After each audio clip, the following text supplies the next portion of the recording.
అగస్త్య మహర్షి ఒక మాట అన్నారు, రామ నిజానికి రావణుడు కాదు గొప్పవాడు, ఇంద్రజిత్. ఇంద్రజిత్ అంతటి ప్రమాదకారి లోకంలో ఇంకొకడు లేడు. ఇంద్రజిత్ నిగ్రహింపబడ్డాడు కాబట్టి రామరావణ యుద్ధంలో యుద్ధం పూర్తయింది. అసలు ఎంత గొప్ప యుద్ధం లక్ష్మణస్వామిది ఇంద్రజిత్తుది. ఒకసారి నాగపాశాలతో కట్టేశాడు, ఒకసారి బ్రహ్మాస్త్ర బంధనం చేయించాడు. ఇక కాని ఇంద్రజిత్ వచ్చాడా ఇక ఎవరు నిలబడరు ఆయన ముందు.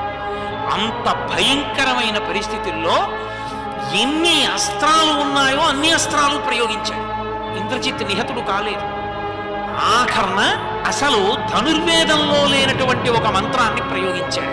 మా అన్నగారి మీద ఉన్న అపవాదులు అబద్ధం, మా అన్నగారి పరమ సత్యమూర్తి అయితే ఈ ఇంద్రజిత్తు పడిపోవు కాక. అదే శ్రీరామాయణానికి మూలమంత్రం అయిపోయింది. లక్ష్మణస్వామి నోటి వెంట వచ్చిన శ్లోకం చదివి బాణం వేశాడు, కంఠం తెగిపోయి శిరస్సు కింద పడిపోయింది ఇంద్రజిత్తు.